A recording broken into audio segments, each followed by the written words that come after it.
प्रहलाद सिंह पटेल आज अपना पर्चा भरने वाले हैं। नरसिंहपुर आएंगे सीएम शिवराज सिंह चौहान उनका नॉमिनेशन करवाने के लिए। नरसिंहपुर विधानसभा सीट से बीजेपी ने प्रहलाद पटेल को अपना उम्मीदवार बनाया है। बिल्कुल, और मुल्ताई टिमरनी के साथ साथ नर्मदापुरम में भी सभा करेंगे सीएम शिवराज सिंह चौहान। प्रहलाद पटेल के लिए आएंगे क्योंकि आज नॉमिनेशन प्रहलाद पटेल करेंगे, आज नामांकन करेंगे। इसी सिलसिले में प्रहलाद पटेल के साथ शिवराज सिंह चौहान भी मौजूद रहे। एक तरह से शक्ति है और एकता का संदेश है यहाँ पर कि ऑल इज वेल है बीजेपी में। नरसिंहपुर आएंगे मुख्यमंत्री शिवराज सिंह चौहान और इसके साथ ही सीएम नॉमिनेशन के कार्यक्रम में शामिल भी होंगे। नरसिंहपुर से प्रहलाद पटेल को बीजेपी ने प्रत्याशी बनाया है और कई जगहों पर सभाएं भी करने की उम्मीद जताई जा रही है। केंद्रीय मंत्रियों का एमपी दौरा है और ऐसे में नरेंद्र सिंह तोमर श्योपुर और मुरैना जाएंगे। कार्यकर्ता सम्मेलन और आम सभा को संबोधित करेंगे। वीरेंद्र खटीक सागर जाएंगे। अर्जुन मुंडा भोपाल जिले के दौरे पर रहेंगे। सागर में गोपाल भार्गव अपना नॉमिनेशन करने वाले हैं। तो लगातार केंद्रीय मंत्रियों का, जैसा कि हम बता रहे हैं कि केंद्रीय मंत्री भी अपनी ताकत झोंकेंगे जो विधानसभा प्रचार के लिए। नरेंद्र सिंह तोमर श्योपुर और मुरैना, उनको वहां की जिम्मेदारी सौंपी गई है। कार्यकर्ता सम्मेलन है, आम सभा भी होगी। वीरेंद्र खटीक सागर जाएंगे। अर्जुन मुंडा भोपाल जिले के दौरे पर रहेंगे और सागर में गोपाल भार्गव नॉमिनेशन करेंगे। पीडब्ल्यूडी मंत्री गोपाल भार्गव अपना नॉमिनेशन आज करने वाले हैं। तो कई आज ऐसे बीजेपी के दिग्गज नेता हैं जिनके नॉमिनेशन होने हैं। प्रहलाद पटेल का भी नॉमिनेशन जैसे बताया कल होना है और आज गोपाल भार्गव अपना नॉमिनेशन करेंगे। और भी कई दिग्गज नेता होंगे जो अपना नॉमिनेशन आज करने वाले हैं।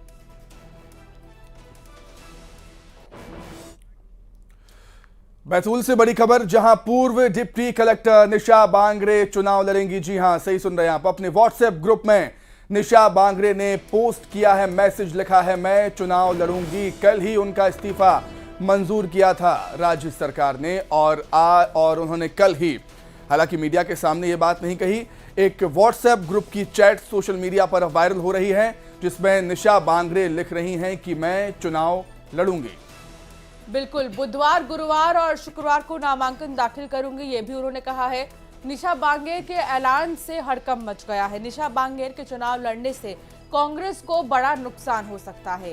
बीजेपी के वोट बैंक में भी सेंध लग सकती है। इतना ही नहीं, कांग्रेस के प्रत्याशी घोषित करने के बाद शासन ने स्वीकार किया निशा बांगेर का इस्तीफा। आपको बता दें कि कांग्रेस ने जब अपनी सूची जारी की तो एक आमला सीट को होल्ड पर रखा था, निशा बांगेर के लिए होल्ड पर रखा था।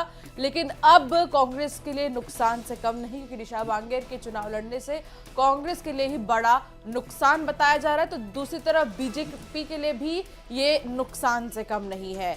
फिलहाल ये भी जानकारी दे दें कि कांग्रेस के प्रत्याशी जैसे ही घोषित कर दिए गए वैसे ही निशा बांगेर की खबरें आने लगी कि वो भी चुनावी मैदान में होंगी। बिल्कुल, और ध्यान देने वाली बात यह भी है अंशिका कि जब कांग्रेस ने उस सीट से अपने प्रत्याशी का ऐलान कर दिया और अगले ही दिन निशा बांगरे का इस्तीफा मंजूर कर दिया जाता है राज्य सरकार के द्वारा। ये भी ध्यान देने वाली बात है। कांग्रेस की मुश्किलें जरूर बढ़ेंगी क्योंकि कांग्रेस चाहती थी कि निशा बांगरे यहां से चुनाव लड़ें, लेकिन उनका इस्तीफा मंजूर नहीं हो रहा था। कांग्रेस ने अपना प्रत्याशी उतार दिया है, बीजेपी अपना प्रत्याशी उतार चुकी है।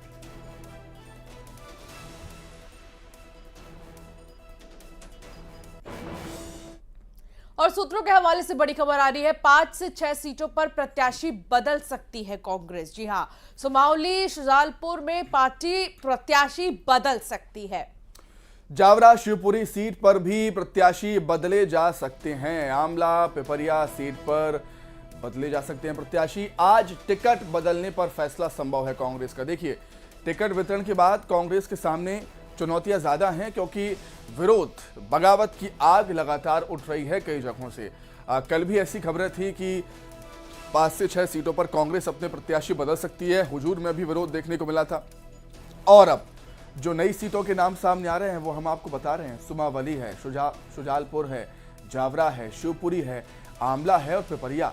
यहां पर भी कांग्रेस अब कशमकश की स्थिति में है और सूत्रों के हवाले से खबर यह है कि इन सीटों पर भी कांग्रेस प्रत्याशी बदल सकती है। मुश्किलें कांग्रेस के सामने निश्चित तौर पर। आगे बढ़ते हैं और कन्या पूजन को नौटंकी बताने वाले बयान पर सीएम शिवराज सिंह चौहान ने दिग्विजय सिंह को आड़े हाथों लिया। सीएम ने बयान को घटिया करार दिया है और कहा है कि सनातन में बेटियों की पूजा की परंपरा है।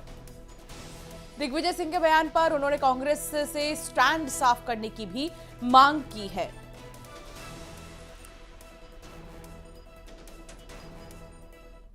सर, कल आपने नवमी में कन्या पूजन किया था, उसको लेकर दिग्विजय सिंह जी ने नौटंकी कहा है। मुझे कहते हुए बहुत दर्द है और पीड़ा है। बेटियों की पूजा ये सनातन संस्कार है और पूरा देश कल बेटियों की पूजा कर रहा था। बेटियों के पांव पखारे जा रहे थे, कन्या भोज किए जा रहे थे। मैंने भी बेटियों की पूजा की। हाँ, मैं तो रोज बेटियों की पूजा करता हूं, लेकिन बेटियों की पूजा को आप नाटक नौटंकी कहते हैं। आप जैसी घटिया सोच वाले बेटी की पूजा और बेटियों का सम्मान सहन नहीं कर पाते। ये आपके संस्कार होंगे दिग्विजय सिंह जी, लेकिन मैं तो रोज बेटियों की पूजा करता हूं और बेटियों की पूजा करता रहूंगा, बहनों की पूजा करता रहूंगा, क्योंकि बहन और बेटियों के प्रति समाज में और सकारात्मक सोच बने, उनका सम्मान और बढ़े। इसलिए हाँ, मैं पूजा करता हूं। तो कन्या भोज विवाद पर कमलनाथ ने ट्वीट करते हुए सीएम शिवराज पर निशाना साधा और उन्होंने लिखा कि शिवराज जी, मैंने सपने में नहीं सोचा था कि आप कन्या पूजन जैसे पवित्र धार्मिक और आध्यात्मिक कार्य पर भी वोटों की राजनीति करने लगेंगे। आगे वो कहते हैं कि आपको कांग्रेस की कन्या पूजन की इतनी ही फिक्र है तो हमारे राष्ट्रीय नेताओं से पूछने की क्या आवश्यकता है आपको। महानवमी के पावन दिवस पर प्रदेश कांग्रेस कमेटी दफ्तर में भी कन्या पूजन और भंडारा हुआ था। आप भी आकर प्रसाद ग्रहण कर सकते थे। छिंदवाड़ा में भी कन्याओं का पूजन पूरे विधि विधान से किया गया। आप भी आकर देवी से आशीर्वाद ले सकते थे, लेकिन आप ये सब नहीं करेंगे क्योंकि आध्यात्मिकता, धर्म और परंपरा, इन तीनों में आपकी आस्था नहीं है। आपकी आस्था सिर्फ वोटों की सौदेबाजी में है। तो देखिए, सियासत का चरित्र ऐसा होता है। कन्या पूजन कल सभी ने किया और कन्या पूजन पर ही सियासत होने लगी है, क्योंकि चुनाव बेहद नजदीक है। ट्वीट वॉर शुरू हो गया है, बयानबाजियां हो रही हैं कन्या पूजन को लेकर। पहले दिग्विजय सिंह ने कुछ कहा और अब कमलनाथ कुछ और कह रहे हैं सीएम शिवराज के कन्या पूजन को लेकर।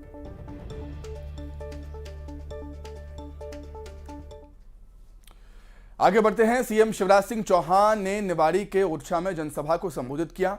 उन्होंने कहा कि गरीबों की सेवा सबसे बड़ी सेवा है।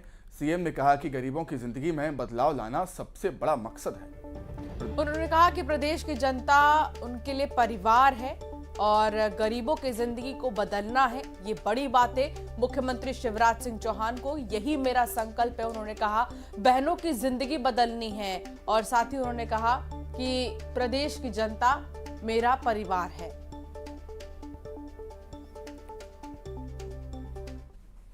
तो मैं अपनी जनता को मानता हूं जनार्दन। जनता ही हमारे लिए जनार्दन है। यही तो असली भगवान है भैया। गरीब, गुरबा, किसान, नौजवान, मैं तो इन्हीं में भगवान को देखता हूं और इसलिए एक ही संकल्प हमारा है।